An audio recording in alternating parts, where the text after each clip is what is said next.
옆 사람하고 인사할까요? 우리 어떻게 인사하냐면 예수님 안에서 사랑하고 존경합니다. 시작. 예수님 안에서 사랑하고 존경합니다.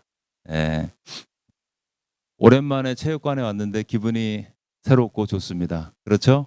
네. 저희가 요새는 사순절을 보내면서 5대 제사를 묵상하고 있습니다. 제사를 통해서 하나님의 은혜가 계속 임하고 있는데 오늘은 마지막 제사인 속건제 제사를 통해서 하나님의 은혜를 나누겠습니다. 근데 이렇게 보면 이런 제사가 계속 드려지는데 제사를 통해 반복되어지는 소재가 있죠. 그것은 피입니다. 피. 동물의 피가 흘려지고 뿌려지고 태워지고 그런 현상들이 계속 생기죠. 지난주에는 동물의 피를 뿌려서 죄를 정결케 하는 속죄제를 배웠습니다. 그리고 오늘 속건제의 제물인 순양도 피를 흘리면서 죽어가고 있습니다.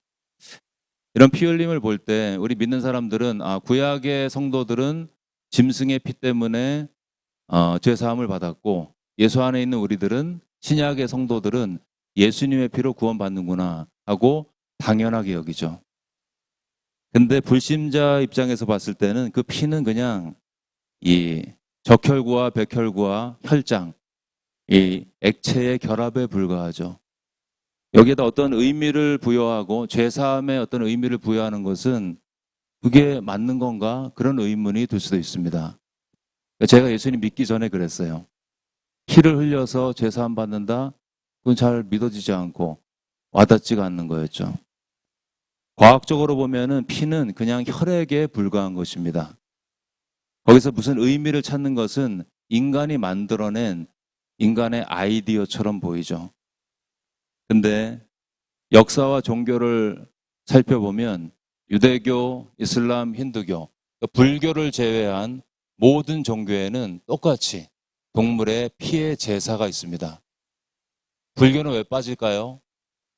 불교는 우리가 종교라고 생각하지만 사실은 종교가 아니죠. 불교는 인생의 생로병사의 고통스러운 고통 가운데 그 고통을 어떻게 견딜지 고민하다가 만들어낸 철학인 것입니다. 종교가 아니라 철학이기 때문에 불교에는 피의 제사가 필요 없습니다. 근데 그럼에도 불구하고 불교가 인도를 떠나서 다른 민속 종교가 되고 티베트로 넘어가고 그런 민속 종교, 불교가 되면서 종교의 형태를 띠기 시작하는 순간 그때부터 피의 제사가 드려지기를 시작합니다. 그러면 왜 사람들은 절대자에게 나아갈 때마다 피를 흘리고 모든 종교에는 피가 있을까요? 그것은 이 피를 통한 정결의식이 실체가 없는 사람의 아이디어가 아니고 창조주 하나님께서 인간의 마음속에 심어놓으신 어떤 원형이라는 거죠. 누가 가르치거나 경험하지 않아도 그냥 알 수 있는 그런 상태. 인간 안에는 나는 죄인이다. 나는 죄인이다. 누가 얘기하지 않아도 우리 가슴이, 심장이 우리를 교훈하고 있죠. 나는 죄인이다. 근데 이 죄된 상태에서 창조주께, 하나님께 나아가기에는 그랬다가 내가 죽는다. 그런 죄에 대한 절망감이 있습니다. 그리고 어렴풋하게나마 그런 절망감을 누그러뜨릴 수 있는 것이 피에 있다는 것을 선험적으로 알게 되는 거죠. 그래서 누가 그 모든 사람들, 종족들한테 가르치지 않았을지라도 그들은 본능적으로 피를 통해서 죄사함을 얻을 수 있다고 어렴풋하게 알고 있는 것입니다. 물론 세상의 종교는 그 방향이 하나님이 아니고 사탄이고 악령들이기 때문에 방향이 잘못된 거죠. 그럼에도 불구하고 잘못된 것이지만 그럼에도 불구하고 피에는 영적인 실체가 있다는 것을 이 종교는 드러내고 있습니다. 또 하나의 증거는 사탄주의 등급. 여러분 사탄이 있습니다. 그리고 사탄을 숭배하는 교회도 있어요. 실제로 파리가 자꾸 왔다 갔다 하는 실제로 사탄을 숭배하는 사탄주의 거기 글을 보면 사탄한테 능력을 얻고 사탄한테 잘 보이기 위해서 피를 흘리게 되어 있습니다. 첫 번째 단계는 자신의 피를 흘리는 거고요. 몇 방울 떨어뜨리는 거고, 두 번째는 동물의 피, 세 번째는 다른 사람의 피, 마지막으로는 인신제사, 사람을 잡아서 제물로 드리는 거죠. 그렇게 하면 실제로 사탄의 호의를 얻고 더 강력한 능력이 역사한다고 그렇게 되어 있습니다. 하나님의 특별 계시가 있고 일반 계시가 있는데, 하나님의 일반 계시 안에서 이 피 흘림에는 영적인 실체가 있음을 이것들을 통해서 우리가 알 수 있는 거죠. 그런데 이렇게 일반 계시 안에서 어렴풋하게 드러난 이 진리가 성경에는 명확하게 드러나 있습니다. 우리 같이 한번 읽을까요? 시작. 구약을 짜면 짐승의 피가 나오고 신약을 짜면 예수의 피가 나온다. 유명한 신학자가 한 말인데 제가 찾다가 출처를 못 찾았어요. 근데 이 말은 맞습니다. 구약을 요약하면 짐승의 피, 신약을 요약하면 예수의 피. 근데 구약은 신약의 예표죠. 그 말은 구약과 신약이 다 예수님의 피를 증거하고 있습니다. 그래서 성경은 이렇게 말씀하고 있죠. 염소와 황소의 피와 암송아지의 죄를 부정한 자에게 뿌려서 그 육체를 정결하게 하여 거룩하게 하거든. 하물며 영원하신 성령으로 말미암아 흠없는 자기를 하나님께 드린 그리스도의 피가 우리를 악한 행실에서 깨끗하게 못하겠느냐, 이렇게 말씀하고 있습니다.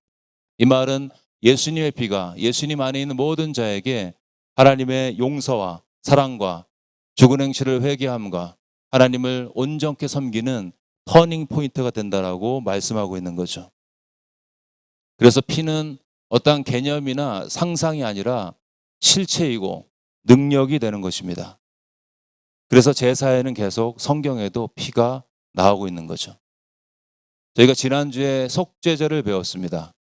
그리고 오늘은 속건제를 배울 텐데 제사가 계속 나오기 때문에 비슷해 보이고 헷갈리기도 하죠. 정리를 해보면 속죄제는 속죄제의 대상이 되는 죄는 하나님께 대한 죄, 하나님께 범죄했을 때, 도덕적인 범죄했을 때 그때 속죄제를 드리고, 근데 오늘 배울 속건제는 하나님의 성물, 하나님의 물건들, 성소가 있었죠. 성소의 물건들 또는 다른 사람의 이웃의 물건들, 그런 물건들을 침범했을 때 그때 드리는 제사가 속건제가 되고요. 제물의 종류는 속죄제는 이것저것 많이 드릴 수 있지만 오늘 배울 속건제는 순양만 드릴 수 있습니다. 그리고 결정적인 차이는 속죄제는 보상이 필요가 없어요. 하나님께 드리는 죄이기 때문에 보상할 필요가 없습니다. 보상할 수가 없습니다. 그러나 속건제는 반드시 보상을 해야 되는 거죠. 사람에게 잘못했기 때문에 어떤 성물에 손해를 끼쳤기 때문에 당연히 보상을 해야 됩니다. 근데 그것도 100%가 아니라 120%, 원래 한 것보다 20% 넣어서 보상을 해야 된다는 거죠. 100불의 손해를 끼쳤으면 120불을 돌려주어야 한다는 것입니다. 정리하면 이런 거죠. 이 속죄제는 하나님께 죄를 지었을 때 하나님의 용서를 구하는 제사이고, 오늘 배울 속건제는 남에게 침범의 죄를 범했을 때 침범한 것에 대해서 내가 보상을 하면서 드리는 제사가 속건제가 되는 것입니다. 우린 예수님 안에서 이러한 완전한 속건제를 받은 자이기 때문에 우리는 더 이상 속건제를 예수님 안에서 드릴 필요는 없습니다. 그러나 이 속건제는 하나님 말씀에 있고 이 말씀은 우리에게 하나님의 메시지를 주고 있습니다. 자, 속건제를 보면 어떨 때 드리냐면, 첫 번째, 성물에 손해를 끼쳤을 때, 여기 보시면 누구든지 여호와의 성물에 대하여 부지중에 자기도 모르는 사이에 성물을 파괴하거나 파손시켰을 때 그때 드리는 게 속건제죠. 11조를 빼먹거나 첫 열매를 빼먹거나 아니면 제사장한테 드려야 되는데 자기가 먹거나, 그러니까 마땅히 하나님께 속한 것들을 드리지 않고 자기가 취했을 때 그때 드리는 것이고, 두 번째는 이웃의 것, 이웃이 맡긴 물건이나 전당물을 속이거나 도둑질하거나 이웃의 것을 내 것으로 여겨서 취했을 때 그 양심의 가책 가운데 드리는 제사가 속건제가 되는 것입니다. 정리하면 내 것이 아닌데 그게 하나님의 것이건 이웃의 것이건 내 것이 아닌 것을 마치 내 것처럼 취하고 사용했다가 양심의 가책을 느껴서 드리는 제사가 속건제가 되는 거죠. 그래서 속건제는 한마디로 얘기하면 침범의 죄가 되는 것입니다. 침범했을 때, 남의 영역을 침범했을 때, 하나님의 것을 침범했을 때 드리는 제사가 속건제가 되는 것이죠. 자, 이렇게 속건제는 하나님 앞에서 드려지는 제사인데 예수님 안에 있는 우리에게 더 이상 속건제가 필요가 없습니다. 그럼에도 불구하고 하나님께서 속죄제 말고 굳이 속건제를 따로 만드셔서 지키라고 하신 그 메시지가 있다는 것이죠. 그래서 세 가지로 살펴볼 텐데 첫 번째는 우리 같이 읽습니다. 시작. 사람에게 범죄할 때 본질적으로 하나님께 범죄하는 것입니다. 다시 읽습니다. 시작. 사람에게 범죄할 때 본질적으로 하나님께 범죄하는 것입니다. 우리가 사람한테 잘못하면 사람한테 잘못하는 것에 대해서 사람한테 보상하면 끝이지 그렇게 생각을 하죠. 근데 그런 우리의 마음에 대해서 주님 말씀하십니다. 그 죄가 드러나는 날에는 그 임자에게 줄 것이요. 보상을 하라는 거죠. 근데 거기서 끝나지 않고 더해서 그는 또 속건 제물을 여호와께 가져갈지니 여호와 앞에 하나님 앞에 속건 제물 순양을 잡아가지고 돈 들여서 드리라는 것입니다. 여러분 그 제물 드리는 게 쉽지 않았겠죠? 일단 자신의 죄를 제사장 앞에 고백을 해야 되고 그리고 짐승이 무슨 죄가 있어요? 그 순박하고 죄 없는 짐승의 눈이 나를 바라봅니다. 그러면서 내가 그 짐승을 잡아서 드릴 때 내 마음의 양심의 가책이 느껴지겠죠. 그런 고통스럽고 힘든 번거로운 일이 많은 그 속건제를 따로 드리라고 주님이 말씀하신 것입니다. 왜냐하면 사람에게 행한 죄가 본질적으로 하나님께 행한 죄이기 때문에 사람에게 보상을 할 뿐만 아니라 하나님께도 예물을 드려서 죄 사함을 받으라는 것입니다. 그러면 왜 사람에게 범한 죄가 하나님께 범죄한 것일까요? 첫 번째 이유는 사람이 하나님의 형상으로 지어졌기 때문에 말씀에 의하면 하나님이 이르시되 우리의 형상을 따라 우리의 모양대로 하나님의 모양이 인간 안에 있다는 것입니다. 여러분 옆 사람을 한번 보십시오. 한번 쳐다볼까요? 옆 사람을. 이 안에 하나님의 형상이 있습니다. 여러분 옆에 있는 잘 안 믿어지죠? 내가 보기 한심해 보여도 내가 보기에 부족해 보여도 연약해 보여도 내 옆에 있는 지체 안에 하나님의 모습이 있다는 거예요. 이건 우리의 눈을 완전히 바꾸는 거죠. 여러분 공산주의는 물질론이잖아요. 물질이기 때문에 사람 죽여도 눈 하나 깜짝하지 않습니다. 공산주의 100년 역사 동안 1억 명을 죽였어요. 우리 같으면 1명 죽여도 양심의 가책 때문에 고통 가운데 사는데 스탈린, 모택동, 김일성 이런 사람들 몇천 명, 몇만 명을 죽여도 괜찮습니다. 왜 그럴까요? 그들에게 사람은 그냥 물질이에요. 진화론을 믿고 있죠. 그렇기 때문에 아무리 죽여도 양심의 가치가 없습니다. 근데 우린 그렇지 않아요. 우리는 한 사람 한 사람이 다 하나님의 형상으로 만들어진 존귀한 자인 것입니다. 그 안에 하나님의 모습이 있기 때문에 한 사람에게 마음 아프게 하고 힘들게 하고 그의 것을 취한 것이 나에게 큰 양심의 가책이 되고 그래서 주님 앞에 예배를 따로 드려야 한다는 것입니다. 그렇기 때문에 우리가 사람에게 범죄할 때 하나님을 모욕하는 것입니다. 어떤 의미에서?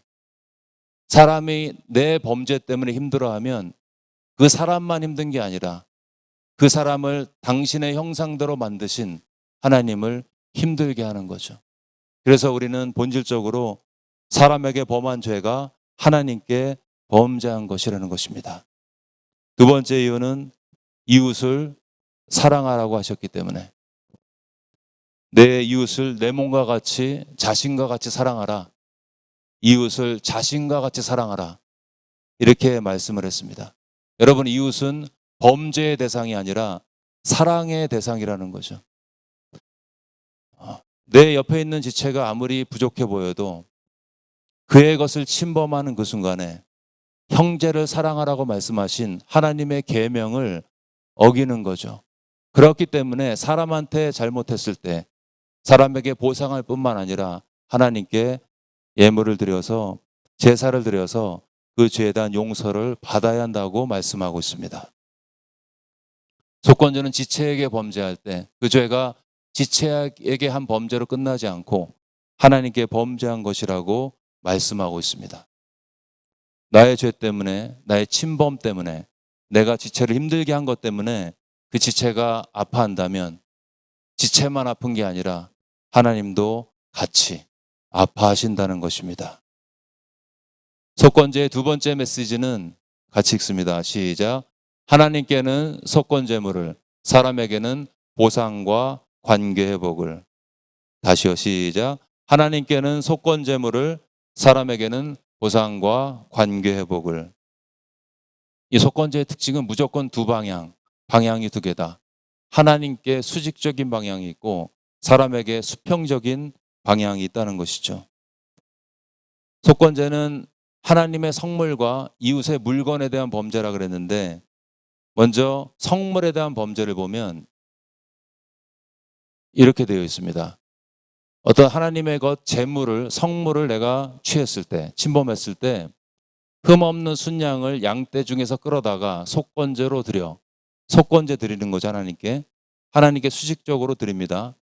그러고 나서 성물에 대한 잘못을 보상하되 그것에 5분의 1을 더하여 제사장에게 줄 것이요.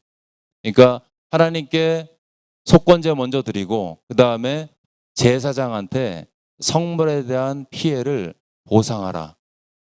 하나님께 제사 드리고 제사장인 사람에게 보상하라. 이렇게 말씀하고 있죠. 그 다음에 이웃의 것에 대한 속건제는 이렇습니다. 그 거짓 맹세한 모든 물건을 돌려보내되, 그러니까 자기가 이웃의 것을 취했을 때 먼저 여기서는 보상을 먼저 하라는 거예요. 그러고 나서 그게 끝이 아니고 그는 또 속건제물을 여호와께 가져갈지니, 이렇게 얘기하는 거죠. 그러니까 순서는 거꾸로입니다. 순서는 재물과 관련된 속건제는 속건제가 먼저고 이웃과 관련된 속건제는 보상이 먼저죠. 순서는 바뀌었지만 순서에 상관없이 공통점은 둘 다 해야 된다는 것. 하나님께는 속건제를 드리고 사람에게는 수평적으로 보상을 하라고 말씀하고 있습니다. 근데 이렇게 하나님께 나아가서 온전히 회개한 사람은 반드시 사람에게 잘못을 고하고 화해를 하고 필요한 보상을 하고 관계가 좋아져야 하는데, 그렇지 못한 모습이 있다면 속건제를 주신 하나님의 마음을 잘 이해를 못하고 있는 거죠. 여러분, 예전에 밀양이라는 영화가 있었습니다. 보신 분이 계신가요? 저는 보지 못했지만 짧게 이렇게 클립으로 있는 거를 본 적이 있는데 그 장면이 한 번 봤는데 잊혀지지가 않아요. 그 밀양에서 극악한 범죄 내용은 모르겠지만 안 좋은 범죄 때문에 죄수가 갇혔습니다. 그 죄 때문에 피해를 당한 어떤 젊은 여인이 그 사람을 면회를 가요. 가가지고 이렇게 얘기하죠. 그 죄수가 감옥 안에서 너무나 편안한 얼굴이 번지르르한 상태에서 이렇게 얘기합니다. 저는 이 안에서 너무 잘 지내고 있습니다. 저는 죄를 회개했고 하나님께서 내 죄를 용서했기 때문에 나는 너무나 평안하게 잘 지내고 있습니다. 그 말을 들으면서 이 여인은 오열을 합니다. 내가 피해자인데 누가 나 대신에 당신을 용서하냐고. 그 여인은 그 남자의 뻔뻔스러운 모습을 보면서 나는 당신을 용서한 적이 없다라고 외치고, 그런 모습을 본 적이 있습니다. 이 죄수는 자신의 죄를 하나님께 회개했다고 이야기하죠. 그러나 이 죄수 안에는 자신의 죄 때문에 그 상처를 평생 안고 살아가야 될 이 여인에 대한 미안함이나 죄책감이나 그의 잘못에 대한 보상에 대한 고민들이 전혀 없습니다. 이게 온전한 회개인가요? 그럴 수가 없다는 것이죠. 물론 이런 영화는 아마 제작자가 기독교를 공격하기 위해서 만든 것일 수도 있습니다. 그러나 공격의 빌미를 제공한 것도 우리의 모습이 아닐까요? 혹시 우리 안에 하나님께만 용서받았다, 그러니까 사람에게 안 해도 돼, 그런 우리들에 대해서 주님은 그렇지 않다, 할 것이 남아있다, 사람에게 가서 보상을 하고 관계를 회복하라. 속건제의 메시지는 우리에게 그렇게 이야기하고 있습니다. 그래서 남에게 준 피해는 항상 두 측면이 있습니다. 사람에게 잘못한 거 해결해야 되고, 그러나 동시에 하나님께 그 문제를 가져가서 해결해야 하는 것입니다. 안 믿는 사람들은 수평적인 관계에서 회개와 보상은 잘하죠. 하나님은 안 보이기 때문에 이 수직적인 것들은 잘합니다. 그러나 믿는 사람들, 우리들은 혹시 우리 안에 하나님께만 열심히 하고 하나님께만 회개하고 하나님께만 마음을 드리고 사람에게는 하지 않고 있다면, 오늘 속건제의 하나님은 그렇지 않다라고 이야기하고 있는 거죠. 너희가 정말 하나님 앞에 나에게 나와서 죄를 회개하고 중심에서 돌이켰으면 그 마땅한 결과들이, 그 열매들이 인간과의 관계 속에서 반드시 있어야 한다라고 말씀하고 계시는 것입니다. 이렇게 보상을 할 때 보상의 원칙은 충분히 120%. 제 생각에는 20% 추가한 거는 가상금인데, 가상금을 해야지 다음번에 혹시 또 비슷한 죄의 유혹이 몰려올 때, 그러니까 움찔하겠죠. 이러다가 더 큰 돈을 물어줘야 돼. 만약에 내가 혹시 들키면 그냥 물어주면 되지, 원금만, 이렇게 얘기한 거하고 들켰을 때 너는 속건제를 드려야 돼. 돈이 들겠죠. 그 다음에 사람들 앞에서 시인을 해야 되니까 창피하기도 하고, 거기다가 보상금도 120% 하면 그 과정이 굉장히 고통스럽고 돈도 많이 들고 여러 가지로 그 사람에게 불편한 상황이 되겠죠. 이렇게 하나님께서 속건제물을 더 많이 갚으라고 말씀하신 것은 죄의 확산을 막는 하나님의 안전장치라고 생각이 드는 거죠. 만약에 죄 짓는 것이 그 결과가 고통스러워서 내가 다시는 이 죄를 짓지 말아야지, 그런 고민을 할 수 있다면, 똑같은 죄가 우리 삶에 유혹으로 다가올 때 우린 다시 한번 생각하고 다시 한번 돌이킬 수 있다는 것입니다. 우리가 보통 하나님과의 관계만 중요하다고 생각하지만 사람과의 관계가 하나님과의 관계만큼 중요합니다. 더 정확히 이야기하면 하나님과의 관계는 내 말 외에는 확인할 방법이 없어요. 그렇죠. 내가 하나님 사랑해요. 그거는 사실 증명된 게 아닙니다. 그렇죠? 근데 그 하나님에 대한 사랑은 이웃에 대한 사랑으로 확인되고 표현되고 증거된다는 것입니다. 하나님을 가까이 하고 사랑하는데 사람을 싫어한다, 불가능하고요. 하나님과 멀어졌는데 사람과 멀리 지내게 되어 있습니다.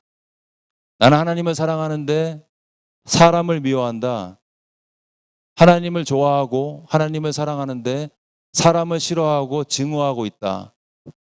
그것은 그런 사랑은 어쩌면 실체가 없는 자기 기만의 자기 체면일 수도 있습니다. 착각을 하고 있는 거죠. 하나님도 사실은 사랑하지 않는데 말로만 그렇게 믿는, 그럴 수가 있다는 것입니다. 내가 하나님께, 우리가 지금 예배를 드리고 있는데, 여러분, 내가 예배를 이렇게 찬양하고 드리고 있는데 저기 한 구석에서 또는 다른 도시에서, 다른 지역에서, 다른 교회에서 어떤 사람이 나 때문에, 상처받은 것 때문에 하나님께 탄식하면서 울면서 기도하고 있어요. 나에게는 그 사람의 억울한 기도 소리가 안 들리겠죠. 멀리 있기 때문에. 그러나 하나님은 그의 탄식의 기도를 같이 듣고 계십니다. 나의 믿음의 고백도 들으시지만 나 때문에 힘들어하는 지체의 눈물의 기도를, 탄식의 기도를 하나님이 듣고 계신다는 거죠. 그럼 주님께서 이 말씀에 있듯이 그러실 것입니다. 예물을 제단에 드리다가 거기서 내 형제에게 원망 들을 만한 일이 생각이 나면 그 예물을 먼저 제단 앞에 두고 먼저 가서 형제와 화해하고 그 다음에 와서 제물을 드려라. 예물을 드리지 말라는 게 아니고요. 예물을 드리되 먼저 할 것이 있다. 형제와 화목하고 화목된 상태에서 우리 예배를 받으신다는 것입니다. 이렇게 사람과의 갈등이 있을 때 우리가 피할 태도가 있습니다. 그냥 놔두는 거죠. 시간이 지나면 좋아질 거야. 여러분, 시간이 지나면 해결되지 않고 망각이 되어지죠. 해결된 것처럼 착각을 합니다. 근데 문제가 해결된 게 아니기 때문에 내 마음은 여전히 찝찝하고 내가 인식을 못할지라도 무의식 가운데 내 마음을 기분을 안 좋게 하고 우울증에 빠질 수도 있고 불안증에 빠질 수도 있고 설명되지 않는 두려움에 빠질 수도 있습니다. 언제든지 문제가 다시 트리거가 돼가지고 문제가 될 수 있다는 거죠. 시간이 가면 잊혀질 수 있지만 문제가 해결되지 않습니다. 주님의 말씀처럼 먼저 가서 여기 있듯이 적극적으로 빨리 부지런히 우선순위 가운데 가서 그 문제를 해결하라고 말씀하고 있습니다. 심지어 우리가 그토록 중히 여기는 이 예배조차도 그 일에 대해서는 세컨 프라이어리티. 예배가 중요해, 예배 중요해 얘기하지만 주님은 그 중요하게 생각하는 예배보다 나 때문에 원망하는 그 지체와의 문제 해결이 프라이어리티 넘버 원이라고 말씀하고 있는 거죠. 그렇다면 주님은 우리가 하나님께 회개하고 하나님께 나아가서 마음을 드리기 전에 나 때문에 힘들어하는 내가 손해를 끼쳐서 고통스럽게 했던 그런 사람이 있다면 먼저 가서 사과하고 관계를 회복하고 필요한 보상을 하도록 우리에게 말씀하고 계신 것입니다. 그럼 이렇게 다른 사람한테 사과할 때 어떻게 해야 되느냐? 첫 번째, 관계된 모든 사람을 초대해야 됩니다. 나 때문에 힘들었던 모든 사람, 대표 한두 사람 말고 나 때문에 힘들었던 사람이 직접 내 사과를 들을 수 있도록. 두 번째, 만일 내가 너한테 상처를 주었다면 이런 말씀은 안 되고요. 내가 너한테 상처를 주었어. 죄송합니다. 만일 어쩌면 이런 표현 쓰면 안 되고요. 세 번째, 구체적으로 해야 됩니다. 무조건 잘못했어. 그러면은 보통 아내들이 그러죠. 무조건 잘못했어. 그럼 아내들이 뭐 때문에 잘못했니 이렇게 물어보잖아요. 내가 언제 어디서 어떤 일 때문에 미안한지 정확하게 이야기하고 그 말을 하는 게 내가 창피하고 힘들잖아요. 안 하려고 그러지만 정말 낮은 마음으로 겸손한 마음으로 사과를 하려면 그거 다 짚으면서 정확하게 이야기하면서 그러면서 사과를 하라는 것입니다. 그리고 내 잘못 때문에 상대방이 상처를 받았다면 타인의 상처를 충분히 감정적으로도 공감을 해줘야 한다는 것입니다. 그리고 나의 잘못 때문에 어떤 결과가 생겼다면 그 결과에 대한 책임을 내가 지는 거죠. 내가 대가를 지불해야 되면 지불하는 것입니다. 그것이 돈이건 시간이건 노력이건 어떤 것이든 내가 감당하겠다. 그런 상태에서의 회개만이, 돌이킴만이 하나님이 받으시는 온전한 속건제가 된다는 것이고요. 용서를 구하되 강요하지 말 것. 내가 사과했으니까 빨리 용서해. 빨리 이 자리에서 용서해. 그렇게 독촉하지 말고 그 사람이 그 상처난 마음을 프로세스할 수 있는 시간을 충분히 줘야 한다는 것이죠. 그리고 마지막으로 결과가 무조건 좋지 않을 수도 있습니다. 다 잘 되진 않아요. 내가 회개했는데 사과했는데 거봐 네가 잘못했잖아. 이렇게 얘기할 수도 있어요. 그럴 때 낙심하지 마십시오. 나는 하나님 앞에서 내 할 일을 한 거죠. 이제 공은 그 사람한테 넘어간 것입니다. 그 사람이 하나님 앞에서 그 사과를 가지고 어떻게 행동할지는 그 사람이 결정하는 거죠. 나는 하나님 앞에 온전한 회개를 드린 것이고 그 사람은 자신의 몫을 감당해야 하는 것입니다. 내가 사과했는데 그래서 결과가 안 좋더라도 괜찮은 것입니다. 이렇게 성경에서 온전한 속건제물을 드린 인물이 삭개오죠.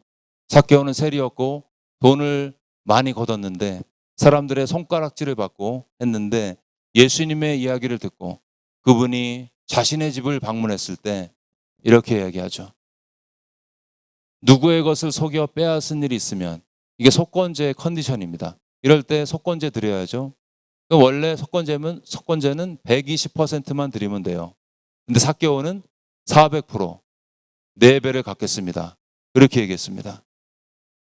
이 속건제를 드리는 중심으로 삭개오의 중심에 감동된 주님께서 이렇게 말씀하시죠.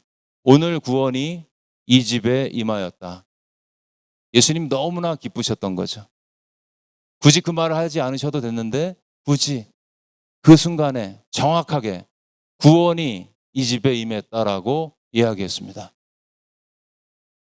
이 세리는 평생 사람들의 손가락질을 받고 사람들의 지탄을 받고 그렇게 살아왔습니다. 근데 예수님을 만나서 완전한 속건제를 드렸습니다. 그랬을 때 주님이 너희의 가정에 이 집에 구원이 오늘 임했다라고 컨펌하신 것입니다. 만약에 속건제를 드린 이 삭개오의 집에 어떠한 삶의 죄로 인한 영향력이 있거나 귀신의 영향력이 있거나 저주가 있을지라도 예수님께서 이 집에 구원이 임하였다라고 선포하는 그 순간에 그 죄와 저주와 사망은 그냥 물러가게 되는 거죠. 우리가 주님 앞에서 온전한 속건제를 드리고 나 때문에 힘들어하는 사람의 마음을 위로하고 격려하고 관계가 회복된다면 하늘로부터 하나님의 블레싱이 임하는 것입니다. 그런 우리를 향해서 하나님 말씀하시는 거죠. 오늘 구원이 너희의 집에 임하였다. 이 축복을 받을 수 있다면 얼마나 좋을까요? 온전한 속건제를 드리기 원한다면 우리가 예배를 드리면서 동시에 나 때문에 울고 있는 지체를 찾아가야 하는 것입니다. 혹시 말씀을 들으면서 생각나는 사람이 있을 수도 있어요. 꼭 내가 잘못하지 않았지만 어떤 이유에서건 관계가 소원하고 불편한 사람, 그 사람이 기도하면서 자신의 상처 때문에 울고 있는 지체가 생각이 나면 그 사람을 찾아가십시오. 찾아가서 진심 어린 사과와 가능하면 보상을 하십시오. 지체에게 하는 그 보상은 내가 드린 속건제의 진실성을 증명하는 척도가 될 것입니다. 그로 인해 회복된 관계는 나의 회개가 온전한 것임을 증거하는 사인이 될 것입니다. 나 때문에 힘들었다가 내가 찾아가서 사과하고 회개해서 그 지체가 기분이 좋아져가지고 그 모임을 끝나고 돌아오는 나를 향해서 그 내 뒤통수를 향해서 기도하면서 하나님, 저 사람이 나를 위해서 이렇게 사과하고 이렇게 보상을 했는데 하나님, 저 사람의 삶에 하나님의 축복으로 함께해 주십시오. 만약에 이런 기도가 가능하다면 그런 기도는 100% 응답을 받는 기도가 되는 것입니다. 왜 그럴까요? 그 마음이 담긴 그 기도가 올려지기 때문에. 근데 혹시 내 삶 속에서 나 때문에 울고 있는 그 누군가가 힘들어하고 있다면 하나님 입장에서는 우리의 예배도 받으시지만 그들의 탄식의 기도 같이 들으시기 때문에 어떻게 처리할지 당황스러우시겠죠. 하나님은 하나님의 사람이 세상에 나아가서 관계가 어려운 사람에게 나아가서 온전한 보상과 회개와 사과로 관계가 회복되게 하심으로 그 사람이 나에게 하는 그 기도 한마디, 축복의 한마디를 사용하셔서 회개한 그 사람의 삶 가운데 기적을 베푸시는 그런 주님이심을 믿으시기를 바랍니다. 세 번째, 속건제 메시지는 같이 읽습니다. 시작. 회복된 관계는 구원의 공동체의 왕이신 하나님을 기쁘게 합니다. 우리가 그렇게 속건제를 온전히 드린 그런 공동체를 생각해 보면 이제 저희가 서로 막 화해하고 다 잘 됐어요. 어떻게 될까요? 우리 공동체 안에는 갈등이 별로 없어지겠죠. 억울한 일이 사라질 것입니다. 그리고 관계가 다 좋아지겠죠. 그러면은 그러한 공동체가 우리 공동체가 되면 그 공동체의 주권자이시고 왕이신 하나님의 통치가 아름답게 드러나겠죠. 우리를 통치하신 하나님의 임재가 사람들이 보기에 아름답고 충만하고 은혜롭고 영광스럽게 비춰지겠죠. 만약에 거꾸로 속건제가 거의 드려지지 않는 그런 공동체, 그렇다면 그런 공동체에는 하나님의 이름은 부를지라도 예배가 드려질지라도 정작 그 공동체의 구성원들 사이에 하나님의 사랑이 없고 관계가 그저 그렇겠죠. 그런 상황 속에서 서로가 하나님께 기도하는 모습을 보면서 그러겠죠. 저거 다 가식이야. 나한테 저렇게 해놓고 하나님께 저렇게 기도하고 회개하는 거 어떻게 저럴 수가 있어. 그러지 않을까요? 사랑의 하나님을 찬양하는데 정작 우리 안에 사랑이 없습니다. 공의 하나님을 부르면서 공평과 정의가 없습니다. 그런 공동체 밖에 있는 사람들이 그러겠죠. 저들 안에 하나님은 가짜다. 하나님은 가짜 신이다.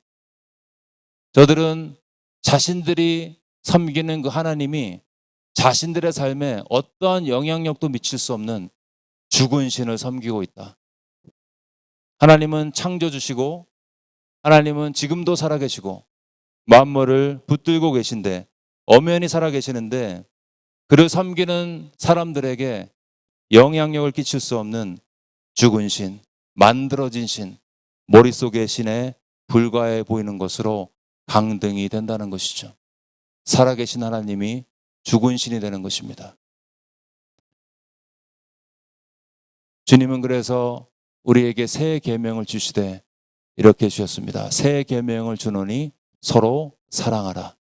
내가 너희를 사랑한 것처럼 너희가 서로 사랑하라. 너희가 서로 사랑하면 많은 사람들이, 바깥 사람들이 너희를 보고 너희가 내 제자인 줄 알게 될 것이다.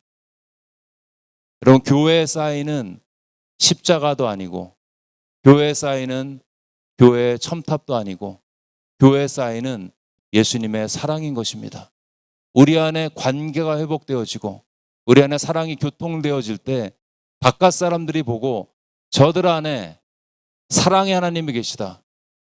은혜의 하나님이 계시다. 회복의 주님이 계시다라고 간증할 때 하나님은 그 믿음의 고백을 통해서 영광을 거두신다는 것입니다.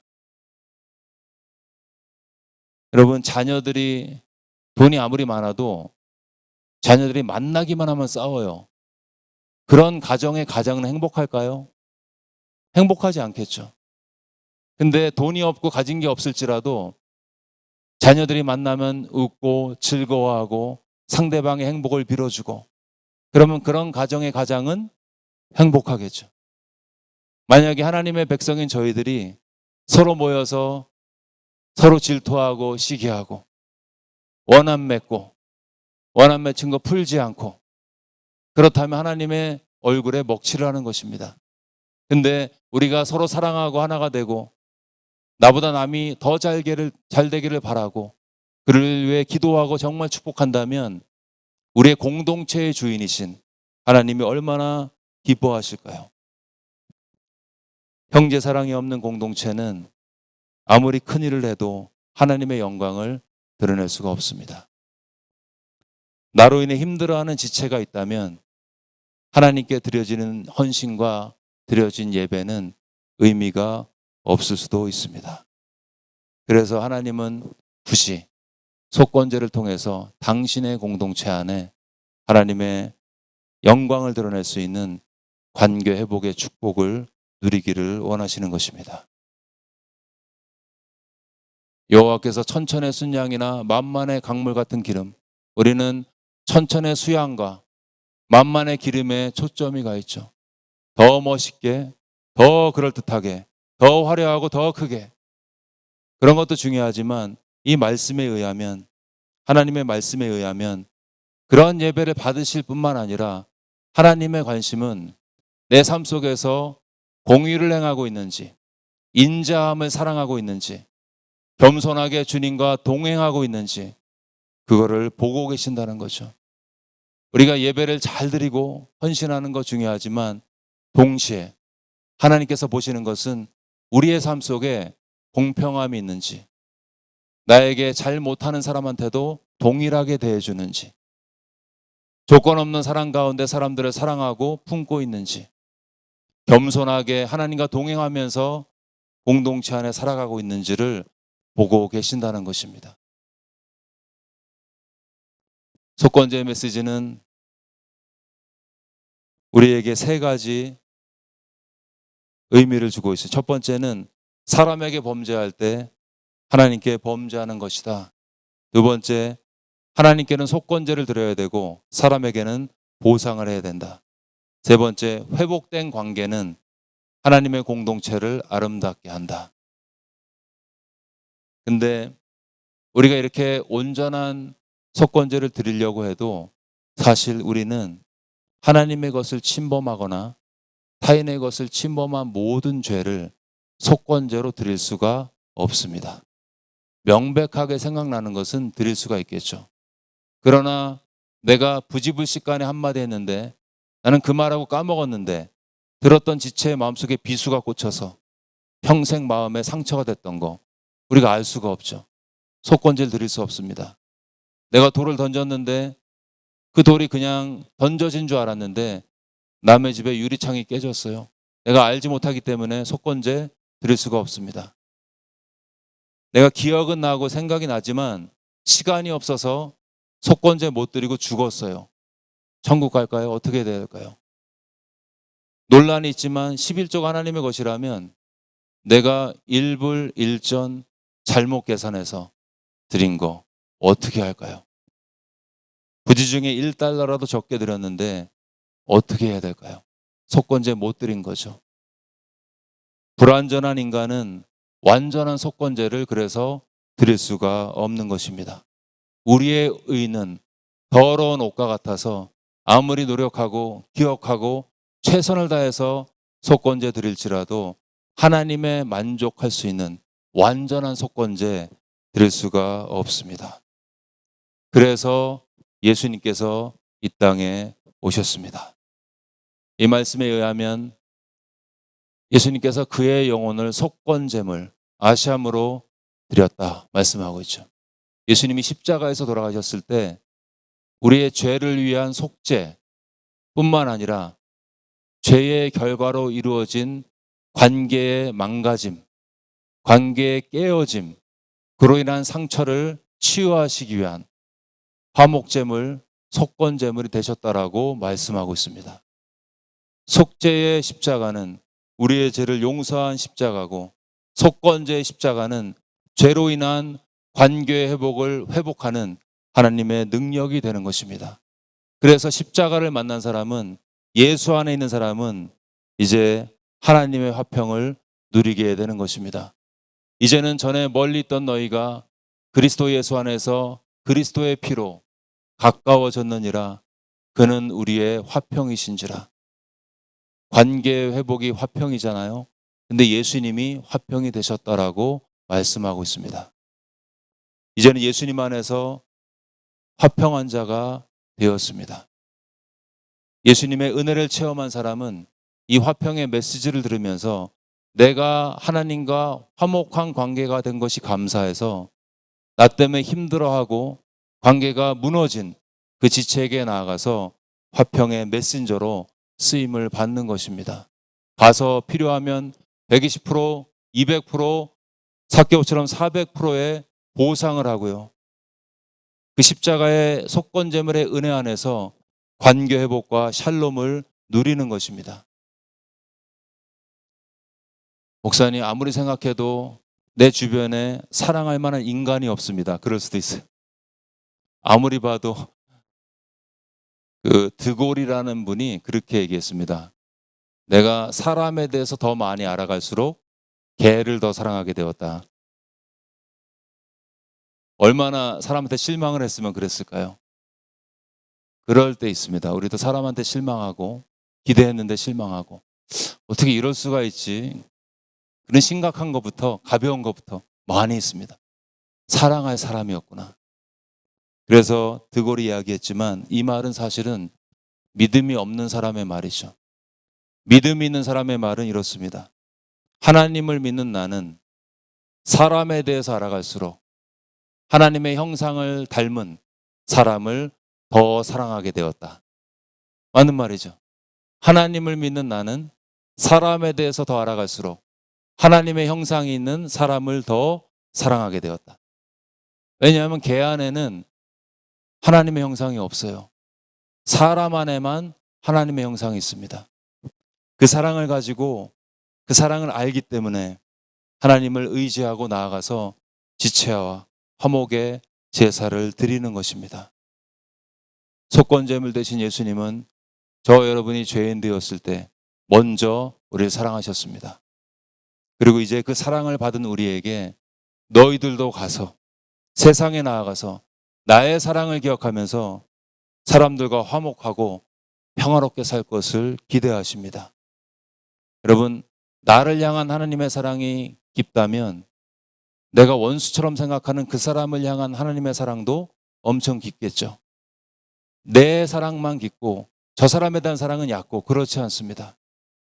하나님의 그런 편만한 사랑, 보편적인 사랑을 믿는 사람, 그 사람은 주님의 마음을 품고 내가 좀 잘못한 게 없어 보일지라도 먼저 나아가서 사과하고 보상하고 화목하게 하기 위해서 자리를 박차고 일어서는 것입니다. 하나님은 이 예배 처소에 지금 계십니다. 왜냐하면 우리가 예수님의 이름으로 모였기 때문에 이 자리에 함께 하시죠. 그러나 동시에 하나님의 마음은 나 때문에 상처받은, 꼭 내가 잘못한 것이 없을지라도 관계가 힘들어진 그 영혼에게도 가 계십니다. 여러 가지 이유 때문에 상처가 깊어서 사람에게 실망해서 인생이 고달파서 하나님의 처소에 나올 수 없는 교회 밖에 있는 상처받은 영혼들, 그 사람들에게 주님의 마음이 가 계십니다. 병환자는 병이 얕기 때문에 혼자서 병원 외래 클리닉 찾아올 수 있죠. 근데 중환자는 앰뷸런스 타고 출동을 해야 됩니다. 가서 구해와야죠. 속건제물 대신 예수님 때문에 하나님의 사랑을 깨달은 사람은 그 자리에 있지 않습니다.